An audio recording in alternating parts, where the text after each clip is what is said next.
Swayam Prabha. Digital India. Educated India.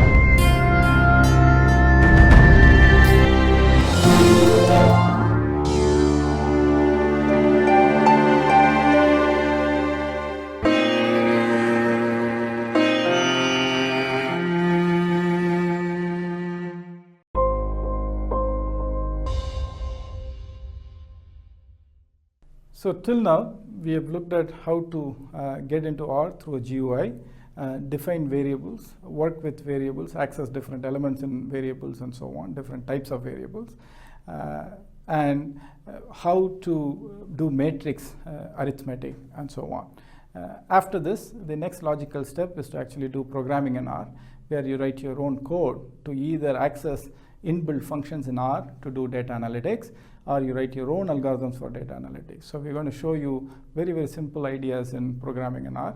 Much like every other programming language, these constructs are very similar. We have this if-then-else construct, which basically implements certain set of steps if certain statements are found to be true, and comes out if they are not found to be true, and so on. We will look at the control structures and simple snippets of R codes that implement these kinds of control structures. The most important control structure is if-else family of constructs. This is something that we have all seen in other programming languages. The construct is very simple. If condition is true, then go through a set of statements. So if you had just if, then that condition is verified. If it's verified to be true, the statements are implemented. If it's verified to be false, then it comes out of the loop and goes on to the next line of the code. Now you could also have if, else, which says if these conditions are true, do this. If these conditions are not true, I have something else for you to do, which are the alternate statements that we have. Now you could have more than one if-else condition. You could have if, do this, else if, another set of conditions, do that. If both these set of conditions are false, then do alternate statements. So these are standard constructs that we have seen in other programming languages. In terms of R code, a simple if, else if example, x equal to 6, if x is greater than 7, x equal to x plus 1. So that's a logical statement that you're verifying. The next one is an assignment statement based on whether the logical statement turned out to be true or not. You could nest another else if x is greater than 8, do something, else do x equal to x plus 3. Now since x equal to 6, the first condition 6 is not greater than 7, so that statement is not going to be executed. 6 is not greater than 8, else if is also not going to be executed. So you'll come to else, which is x equal to x plus 3, so you get the answer 9. For loop is very similar, where you basically have a sequence and then say for some number to some number, keep doing this. Okay, so there is a from, which is starting number, to, which is an ending number, and by is the increment or decrement that you use. So for this sequence of numbers, you keep repeating the statement again and again is what the for loop construct is. You could have, much like what we talked about in terms of if, else if, and so on, you could have nested for loops.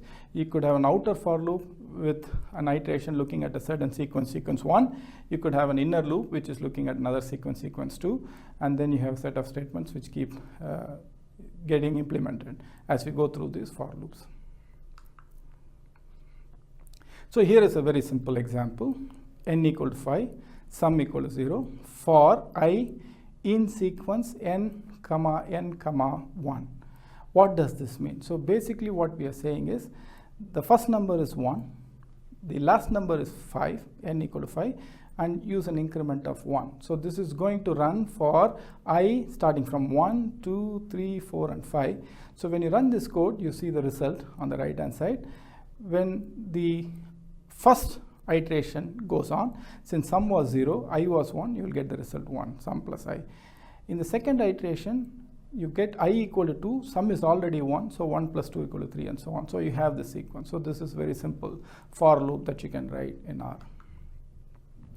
Now in many cases, you might also have situations where while you are interested in running the code for a certain sequence of numbers, you want to come out of the loop if there are other conditions that turn out to be true. So you want to break out of the loop.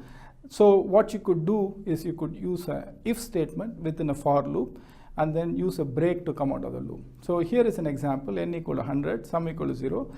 For I in sequence 1 comma n, which basically means that this iteration on I will keep going as 1, 2, 3, 4 all the way up to 100, sum equal to sum plus I. And then the next command says print the sum. Now at some point it says if sum becomes greater than 15, then stop this iteration and break out of this.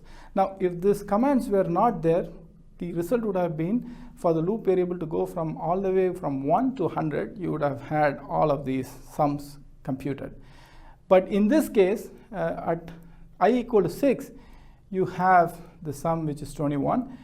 Once that is computed, then the if statement is seen and 21 is greater than 15. So you break out of the loop and come out. So this is way in which you could actually have for loops where based on conditional statements, you can stop the for loop and then go forward in your code. Very similarly, while loop is you keep doing something till a condition gets satisfied. And once the condition gets satisfied, you come out of the loop. Till then, you keep looping inside. So here is an example. Sum is 0, I equal to 0. Final sum is 15, very similar to the last example that we had. Now, while sum is less than final sum, you keep doing I equal to I plus 1. And sum equal to sum plus I. So when you start this, you start with 1, sum is 1, and then you keep going on. And you notice in the result, once sum becomes 15, this loop stops because this loop says you should keep doing this only till the sum is less than 15. Once you are beyond 15, this loop stops doing what it is doing.